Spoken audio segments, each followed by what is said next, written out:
Hi, it's Amira from Additive. I'm a structural engineer and I'm chartered with both the ICE and the iStructE. And alongside the work I do with both institutions, I'm also an ICE Chartership reviewer.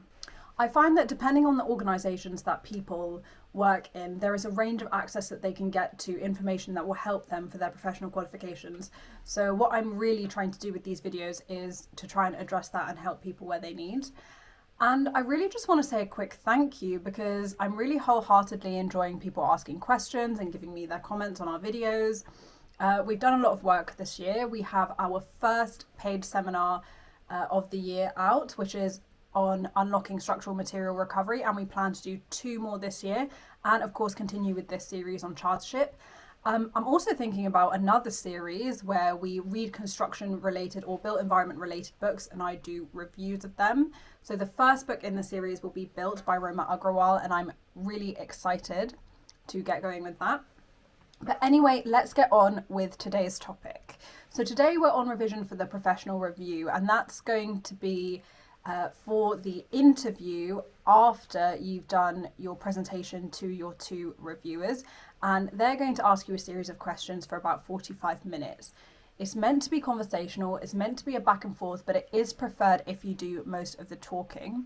And most of the questions will be related to what you've presented and what you've written down in your work, but to be able to tick you off for everything, they might ask you some general questions which demonstrate that you understand the context that your work is in. So what they might ask you with regards to commercial knowledge is about contractual frameworks that your project wasn't specifically on, so you do need to demonstrate an awareness of that.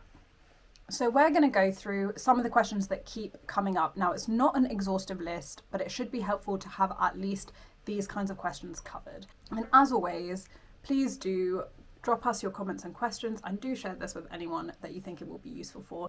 So first, let's talk about the technical and practical attributes. So questions around this tend to focus on your understanding of the processes you use to do your work and some of the theory behind it. So it could be to do with materials you work with. So for example, what is concrete made up of? How is steel made? What's the reason you chose this material, or what's the reason you chose this form? They could also ask about safety aspects and constructability with relation to concrete or masonry. So what are the regulations around cold weather working or hot weather working, and how does that affect the material? They could also ask about what local regulations impact the context of your work. So this could be party wall agreements, interfaces with third parties. It could also be about building regulations.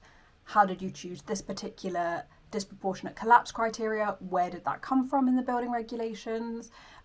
Potentially things about building safety regulation if it's pertinent. And if you don't know the answer to any of these, do not panic. What you can do is talk about what the regulation mandated and how you used it in your work. Okay, so attribute 2. Sometimes a QA related question comes up in attribute 2. So do you know if your company has a standard by which it mandates its quality assurance processes? For example, the ISO 9001, or if there are any features of the QA process that you're involved in or engage with.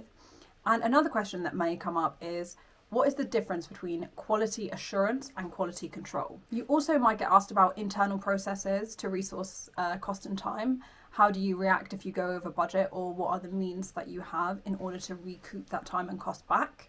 You may also be asked the definitions or difference between management and leadership, and whether you have decided on a management style. Another one of these could be more situational. It could be about someone that you were responsible for who had a work-related issue, and the question may be around, how would you respond to this? And you can discuss your management style and how you would react and resolve this issue. With regards to attribute 3, which is the commercial attribute, it would be important to understand what type of contractual arrangement is the company that you work for under with the client, and what was the procurement route for your project. You're also likely to be asked about other types of contracts that the work could have been done under, such as a JCT or an NEC, and the various NEC options. Often there are questions about what are the benefits of each types of contract and what are present in them to be able to help collaboration between the various parties, such as early warning notices and compensation events to mitigate design risks. So make sure if those are available on your projects that you understand what they are and what they're used for. It's also worth reading the contract that your company has been appointed under on your project. For example, when the company I worked for was under a professional services contract to the client, it was mandated that we had to go to site once every 2 weeks, and we had to write a report which we had to submit within a week of completing the site visit. Another commercial question is about additional fees and hourly rates. It's important to understand what is included in an hourly rate, and a lot of people forget to mention that profit is definitely an aspect of the charge out rates. With health and safety, there is a lot of additional content here that I think you should be aware of. For example, the Health and Safety at Work Act of 1974, CDM regulations 2015, the LOLER, which are the lifting regulations, the PPE regulations of 1992, working at height 2005, control of substances hazardous to health, and any others that you think might be relevant, asbestos regulations, etc. Try and see if you can identify, especially with the Health and Safety at Work Act and the CDM regulations, what the main aims of that legislation was and why it's in place. Also, there tend to be questions about people's roles under the CDM regulations. So especially if you are a designer or principal designer or contractor or principal contractor or even a client, make sure that you know what your responsibilities are under CDM regulations. You may also be asked about another role or another party and what their responsibilities are under CDM regulations, because it is mandated that under the regulation everyone should understand the responsibilities of everyone else too. Another question that comes up is, what is the difference between a hazard and a risk? Some questions come up about the hierarchy of risk, that is ERIC, and things about the health and safety executive, such as when are works notifiable, what is the health and safety executive? So please make sure that you are up to date with your knowledge on these aspects. With regards to sustainable development, it's important to know which United Nations Sustainable Development Goals are relevant to your projects, and of course how you contributed to them. That's likely to be in your report or in your presentation anyway. With attribute 6, there's actually a lot in this attribute, and I think a lot of it is anecdotal and based on communication, so I don't think there's much externally to revise, but I would advise to think about how you've helped make your workplace more equitable and how communication is relevant to that. With regards to professional commitment attribute 7, I would read through the ICE Code of Conduct and be able to pick out which term you think is the most important to you. I don't think there's a right answer for this because everyone gives their different reasons, but it has been updated in 2026, so please make sure that you read through the latest version of the ICE Code of Conduct, which has got some additional clauses about AI and technology in there, among some other things, so please do give that a read. Also, with attribute 7, sometimes people get asked about their CPD logs, especially if they've spent a lot of time on a particular training course.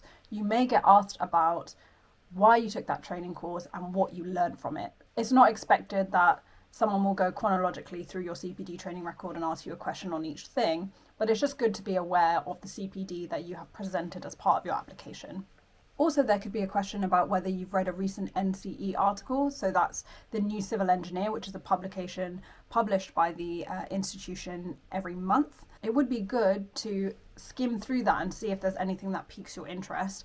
And another question could be about the latest president or the one before, their latest presidential address, and any things that you thought really stood out to you from those, especially if they're relevant to the type of work you do. So that was it. These were some common questions that come up during ICE reviews. I hope this was helpful, and please, if you have any other tips, do drop them in the comment section so that other people can benefit. Thank you so much. See you soon.